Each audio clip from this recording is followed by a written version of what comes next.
Hi అండి, welcome to Mahalakshmi Reddy vlogs. ఈరోజు నుంచి ఒక నల్ల చందువ కర్రీ చేయబోతున్నాను. Fish curry. ఇది నల్ల చందువ ఇగురు పెడతారనమాట. ఇది చేపను శుభ్రంగా తీసుకొచ్చి క్లీన్ చేసిన తర్వాత ఉప్పు వేసి చాలా క్లీన్ చేసి కారం ఉప్పు వేసి ఒక అరగంట సేపు మ్యాగ్నేట్ చేయాలి. క్లీన్ చేసిన తర్వాత క్లీన్ చేసి ఒక అరగంట వదిలేయాలి. వదిలేసిన తర్వాత దానికి కావాల్సిన ఇంగ్రీడియంట్స్ ఏంటంటే 2 పెద్ద సైజు ఉల్లిపాయలు, ఒక 5 పచ్చిమిరపకాయలు, ఒక 3 రెమ్మల కరివేపాకు, కొంచెం కొత్తిమీర, నెక్స్ట్ మసాలా, చిన్న అల్లం ముక్క, ఒక 5-6 వెల్లుల్లి రెబ్బలు, కొంచెం 1 స్పూన్ జీలకర్ర, 2 స్పూన్లు ధనియాలు, ఒక చెక్క, 2 యాలకులు, 4 లవంగాలు. ఇది ఇంత కావాల్సిన ఇంగ్రీడియంట్స్. చేపలు మ్యాగ్నేట్ చేసినప్పుడు మనకు కావాల్సినంత, ఎవరికి ఎంత కారం సరిపోతుందో, కారం ఎక్కువ తినేవాళ్ళు ఉంటారు, కారం తక్కువ తినేవాళ్ళు ఉంటారు. మీ తినే కారం బట్టి నేను 2 స్పూన్లు కారం వేసాను. మీకు ఎంత కారం కావస్తే అంత కారం యాడ్ చేసుకోండి. అలాగే ఉప్పు కూడా ఎంత కావాల్స్తే అంత వేసుకొని మ్యాగ్నేట్ చేసి ఒక అరగంట పక్కన పెట్టుకోవాలి. 2 పెద్ద సైజు ఉల్లిపాయలను పేస్ట్ చేసుకొని పక్కన పెట్టుకోవాలి. అలాగే నేను ఇందాక చూపించిన మసాలా ఇంగ్రీడియంట్స్ కూడా పేస్ట్ చేసి పక్కన పెట్టుకోవాలి. ముందుగా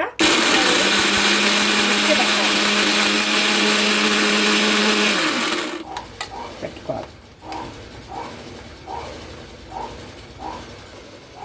అల్లం వెల్లుల్లి, 4 వెల్లుల్లి రెబ్బలు, మొత్తం మసాలా దినుసులన్నీ కూడా వేసి పేస్ట్ చేసుకోవాలి.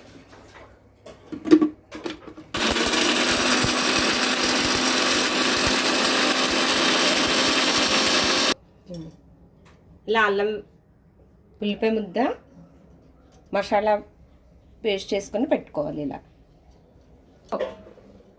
ముందుగా స్టవ్ ఆన్ చేసుకొని కళాయి పెట్టుకొని కళాయి హీట్ ఎక్కిన తర్వాత మనకి కర్రీకి సరిపడినంత ఆయిల్ వేసుకోవాలి. ఒక 3-4 ఫిష్ కర్రీకి ఆయిల్ ఎక్కువ ఉండాలి కాబట్టి నేను ఒక 3-4 టేబుల్ స్పూన్లు ఆయిల్ వేస్తున్నాను. ఎంత సరిపోతే అంత వేయండి.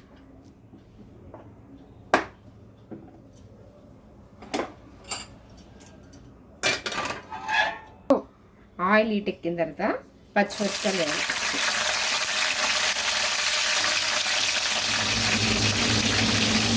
పచ్చిమిరపకాయలు అయిన తర్వాత కరివేపాకు వేయాలి. కరివేపాకు వేసిన తర్వాత ఉల్లిపాయ పేస్ట్ వేసి బ్రౌన్ కలర్ వచ్చేవరకు వేస్తాను.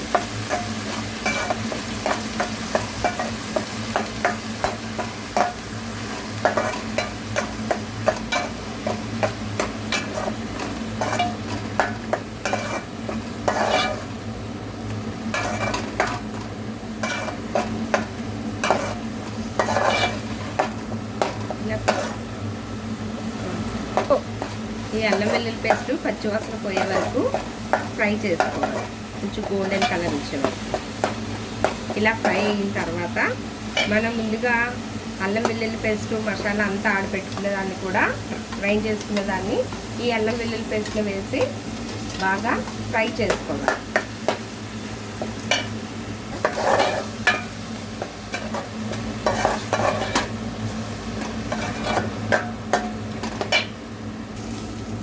ఇలా గోల్డెన్ కలర్ వచ్చిన తర్వాత కొంచెం సిమ్లో పెట్టుకొని మనం ముందుగా మ్యాగ్నేట్ చేసి పెట్టుకున్న ఫిష్ పీసెస్ని ఇందులో వేసుకోవాలి. అడుగు పట్టకుండా చూసుకుంటూ ఉండాలి.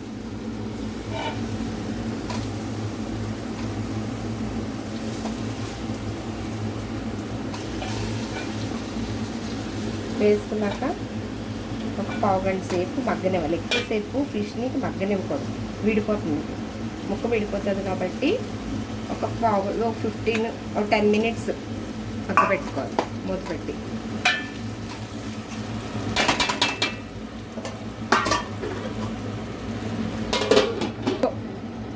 ఒకసారి చేపలు అడుగు పట్టకుండా ఒకసారి మూత తీసి చూసుకోవాలి. అడుగు పట్టకుండా చూసుకోవాలి. అడుగు మాడి పడితే మళ్ళీ కూర టేస్ట్ పోతుంది కర్రీ. ఎక్కువసేపు కూడా మగ్గనివ్వకూడదు. ఒక 15 నిమిషాలు మగ్గనిస్తే సరిపోతుంది.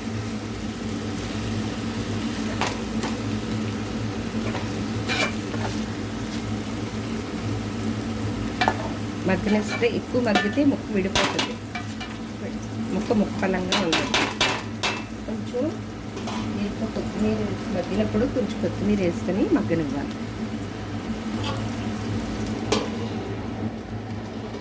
మగ్గిందా లేదా ఒకసారి మూత తీసుకొని చూసుకొని ఇది ఇలా మగ్గిన తర్వాత ఎక్కువసేపు మగ్గని కొద్ది అడుగు పడుతుంది. ఇలా మగ్గిన తర్వాత ఒక గ్లాస్ వాటర్ తీసి వేసుకోండి.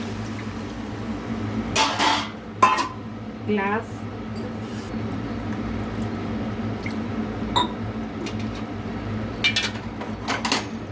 వేసి గరిటె పెట్టకుండా ఇలా కుదపాలి.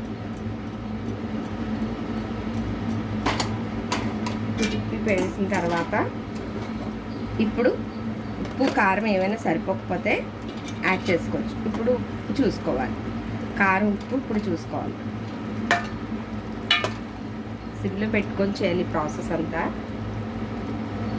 నాకు ఉప్పు తక్కువైంది, ఉప్పు యాడ్ చేసి నాకు కారం సరిపోయింది. కారం సరిపోలేని వాళ్ళు కొంచెం కారం యాడ్ చేసుకోవచ్చు. నాకైతే కారం సరిపోయింది.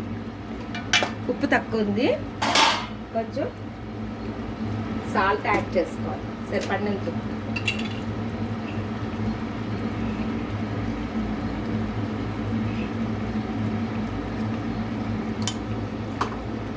కొంచెం గరం మసాలా, లైట్గా గరం మసాలా యాడ్ చేసుకోవాలి. గరం మసాలా యాడ్ చేసిన తర్వాత సాల్ట్ వేసిన తర్వాత